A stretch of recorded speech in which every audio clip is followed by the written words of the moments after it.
Yeah, hi friends, my name is Sri Chandan and welcome back to my channel Energy and Environment Education. Friend, this is an important chapter, furnace, which is very important for all those aspirants who are looking forward to take energy auditor exam or energy manager exam in this year, in coming years. For them, this is a very important chapter because a lot of questions you can expect from this particular chapter. And this is part A of this chapter that I have uploaded here. So I have divided the entire chapter into different parts. This is part A, and I'm also going to make videos on part B, part C. This is for your better understanding and easy understanding, friends. That's what I've divided the entire chapter into different parts. And as far as this video is concerned, I hopefully this will be again helpful for you as the other videos are. So if you have missed all those videos that I've uploaded in this channel on different chapters, please go through, please watch those videos, and those videos will also equally help you out to prepare for your exam, for your better understanding and understanding the concept also, friends, and the probable questions that will come in the exam. Those things I've already uploaded videos, made videos and uploaded in my channel, so please go through them if not yet. And also please do subscribe my channel, friends, such that I get motivated to prepare more such videos in coming days. And not only on the energy auditor or energy manager exam, I am also going to upload a lot of videos on different aspects of energy and environment domain, friends. So anybody interested in energy domain or environment domain, they can also watch different videos that I'm going to make and upload in the energy and environment education channel, friends, on YouTube. So let's start today's video, and hopefully this video also will be helpful for you for your preparation of exam and understanding, easy understanding, friends. So let's start the video.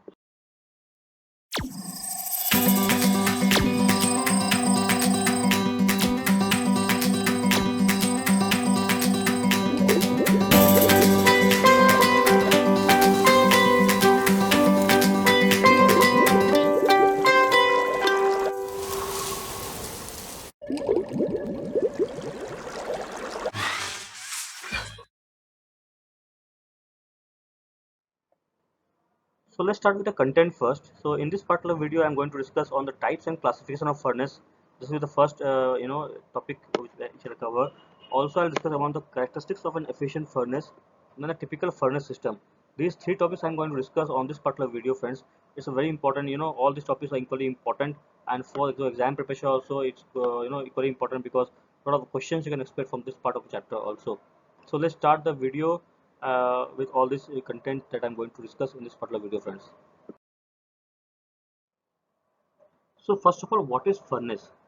You need to understand what is furnace all about, and this is the definition of furnace. In short, you can say a furnace is an equipment to melt metals for casting, or heat materials for change of shape, that is rolling or forging, etc., or change of properties, that is heat treatment. So three things you can consider here basically as per the furnace is concerned or the activity of furnace is concerned.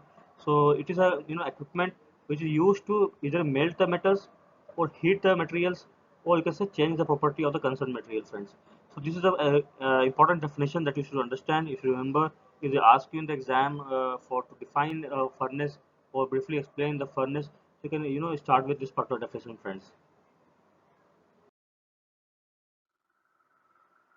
So coming to the types and classification of furnaces, friends, furnaces can be classified into different categories, and also different types of furnaces are available as per the requirement. Like suppose you can see here, based on the method of generating heat, furnaces are broadly classified into two types, that is namely the combustion type and the electric type. So in the case of combustion type, mainly the fuels are used like oil, gas or coal, and in the case of electricity, electric type of furnaces, electricity is used to generate heat. So by based on the method of generating heat, furnaces can be divided into two types. That is the combustion type and the electric type. Now the combustion type furnace can be broadly classified as oil fired, coal fired or gas fired. So you can see here, like suppose the combustion type is having the basically the fuels are used to generate heat here in the combustion type furnace. So fuels can be of different types, can be oil, can be coal, or can be a gas. So depending on the requirement and availability, the furnace can be used and can be classified into different types, friends. Based on the mode of charging also, the furnaces can be classified like the intermittent or batch type furnace or periodical furnace, and also the continuous furnace. Like suppose if you want to charge the material for heating or melting inside the furnace, or you can say insert or charge, whatever term you can use. If you want to insert the material inside the furnace for heating or any melting, so in that case you can put it in a batch type or on a continuous type, friends.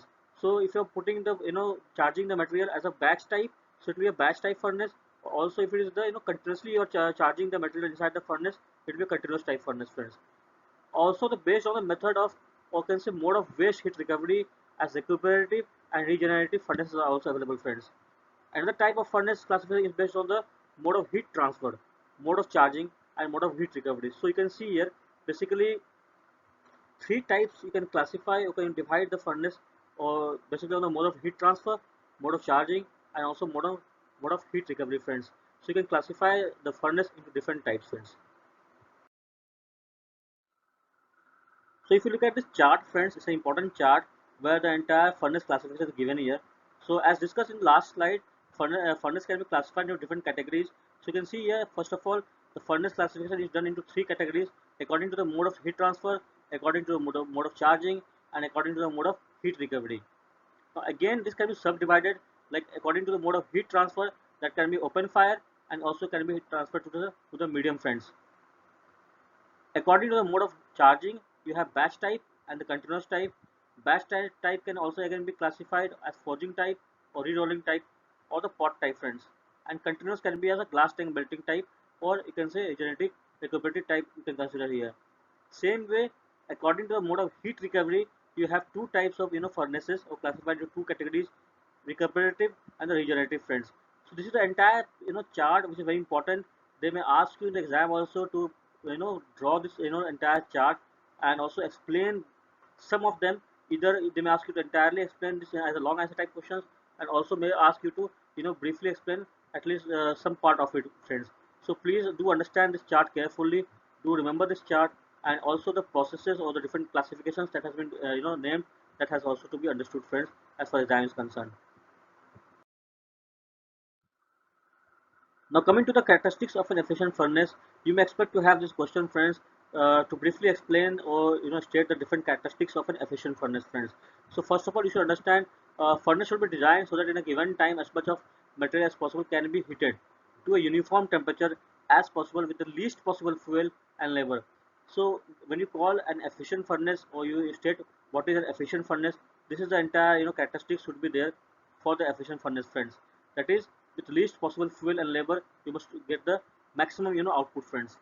To achieve this end, the following parameters can be considered: determination of the quantity of heat to be imparted to the material or charge, liberation of sufficient heat within the furnace to heat the stock and overcome all heat losses, transfer of available part of that heat from the furnace gases to the surface of the heating stock, equalization of the temperature within the stock, reduction of heat losses. So these are not, I mean, I'm not going to explain you entire thing. It's very easy to understand all these points.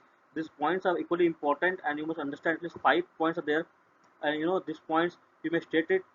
Maybe also asked to explain these points. So as a characteristics of an efficient furnace. So you should understand first of all what is an efficient furnace all about, and what are the characteristics of the efficient furnace. So these points are very much important for you to remember, friends, as far as exam is concerned. So considering the oil-fired furnace, here are a few key important points here, friends, which are important as far as the objective type questions is concerned. So basically, like furnace oil is a major fuel used in the oil-fired furnaces. So this is the correct answer when they ask you to name the type of oil which are majorly used as a fuel in the oil-fired furnace. So you have to answer the furnace oil. This will be one important question for your exam as per the objective type questions, or the fill up the blanks type questions is concerned. LDO is used in furnaces where presence of sulfur is undesirable. So this can be also true false type questions. They can be asked in the exam, or fill the blank type question they can ask in the exam, or the objective type question they can ask in the exam, friends. Furnaces operate with efficiency as low as 7%. This figure is very much important. They may ask you in the exam, and as against up to 90% achievable in other combustion equipment such as boiler. So you can see here in the boiler case, you can have an efficiency of 90%, but in the case of furnaces you have low efficiency of 7% at least. So this is an important figure to understand, and they may ask you as a true false, or they may ask you as a fill blanks, also as an objective type question, friends. And why it is here, why the furnace is having low efficiency, that is also can be asked in the exam. And for that, this is the correct example here given here, and the explanation is given here, friend. This is because of the high temperature at which the furnaces have to operate to meet the required demand. For example, a furnace heating the stock to 1200 degrees centigrade will have its exhaust gases living at least at 1200 degrees centigrade, resulting in a huge heat loss to the stack. And this is the reason why furnace efficiency is very low. That is up to even 7%, as low as 7%, friends. So this is the correct answer for this type of question. If they ask in the exam why the furnace efficiency, or maybe may ask you how much can be the lowest furnace efficiency and what is the reason for low efficiency of the furnace, friends. So this type of questions they can ask you, or also the different improvement techniques which can be applied to improve the efficiency of the furnace. That type of question also can be asked in the exam. As far as exam is concerned, it's a very important slide, and you can expect different type of question from this particular slide, friends. Now, typical furnace system. So first of all, like suppose forging furnace. What is forging furnace? That they may ask you as a short answer type question, or briefly explain what do you mean by forging furnaces. The forging furnace is used for preheating billets and blooms to attain a forged temperature. So when you are going to melt, or you can say state change of the your concerned material that you are inserting inside the furnace or charging inside the furnace, before that you may have to preheat it. And for preheating of the billets and blooms, for that reason, you have to use the forging furnaces, friends. The furnace temperature is maintained at around 1200 to 1250 degrees centigrade. Forging furnaces use an open fireplace system, and most of the heat is transmitted by radiation. So this is all about the forging furnaces, friends. So you can see the picture of the forging furnace, friends, just for your reference. You can see here the charging and the discharging. I mean, when you are inserting the material inside the furnace and when you are removing the material from the furnace, so charging and discharging of the material is done manually, and this results in significant heat loss during the forging operation. So a lot of companies or industries you will see here where the forging is done, where the metal is forged. In that case, mainly you will have the open type furnace where the mainly the charging and discharging of the material will be done manually, and a lot of heat loss will be going on inside the outside the furnace, friends. So forging furnaces are used as an open fireplace system, and most of the heat is transmitted by radiation. A specific fuel consumption depends upon the type of material and number of reheats required. So this is an important point that you should consider when you try to explain the forging furnace, friends. Now the second type is a re-rolling mill furnace. In this you have one, the first of all is the batch type. In the case of batch type re-rolling mill furnace, you have a box type furnace is employed for batch type re-rolling mill. The furnace is basically used for heating up scrap, small ingots and billets weighing up to 2 to 20 kg for re-rolling, friends. So this type again same lot sort of like forging furnace, you have some same sort of here also it is used. The charging and discharging of material is done again manually here, like in the last slide I showed you, and the final product is in the form of rods, strips, etc. Operating temperature is almost same as we saw in the last slide, around 1200 degrees centigrade. Total cycle time can be further categorized into heat up time and re-rolling time. During heat up time, the material gets heated up to the required temperature and is removed manually for re-rolling. Average output from the furnaces varies from 10 to 15 tons per day. So this is the re-rolling mill furnace, friends, and this is the first type of re-rolling mill furnace, that is a batch type furnace, where the charging is done manually or discharging also is done manually, and all the heating is done on a batch type process. That's what I explained in the earlier slides, friends. Here the batch type is concerned, not the continuous type, friends. Now this is another type, that is a continuous pusher type. So unlike the last one, in the last slide I told you about the batch type. Now this is the continuous type, where the charging is done continuously and discharging also is done continuously, friends. Process flow and operating cycles of a continuous pusher type is the same as that of batch type. The operating temperature is about 1250 degrees centigrade. Generally, these furnaces operate 8 to 10 hours within an output of 50 to 100 tons per day. So you have more output here compared to the batch type, friends. The material or stock recovers a part of the heat in flue gases as it moves down the length of the furnace. Heat absorption by the material in the furnace is slow, steady, and uniform throughout the cross section compared with the batch type. So they may ask you in the exam to compare the batch type and the continuous pusher type furnace, friends. So you must understand both the working principle, the temperature, and the output also can be a point of difference when you compare the batch type with the continuous type, friends. So it's a very important part of the chapter, and also for exam you can maybe ask number of time before also they have asked this type of question, and you can expect in the coming exam also to differentiate between the batch type and the continuous pusher type re-rolling mill furnace, friends. And the third type is a continuous steel reheating furnace, friends. So I'm not going to explain you in detail here. You can see the picture itself is self-explanatory. So this is a charge door where you are charging the material that has to be reheated inside the furnace. This is the furnace chamber, friends. This is the burner given here. This is the exhaust gas or the flue gas, you can say, and this is a discharge door. So this a continuous process goes on where the charging is there and discharging is there, and the reheating of the material that is charged inside the furnace is done here, friends. So I'm not going to explain in detail here. You can just go through the entire part. They may ask you to briefly explain the continuous steel reheating furnace, friends. And here are some of the furnace features which are highlighted here. So I'm not going to explain in detail here. You just can go through, and in the exam if they ask you to highlight some of the features of the furnace, of this type of furnace, so you can write it down, friends. So a refractory chamber constructed of insulating materials for retaining heat at the high operating temperature. Second point is a hearth to support or carry the steel. This can consist of refractory materials or an arrangement of metallic supports that may be water cooled, friends. Burners that use liquid or gaseous fuels to raise and maintain the temperature. Coal or electricity can also be used. A method of removing the combustion exhaust gases from the chamber. This is also is important point here to be considered as a feature. Method of introducing and removing steel from the chamber. So the charging point and the charging point. And these facilities depend on the size and type of furnace, shape and the size of the steel being processed, and general layout of the rolling mill.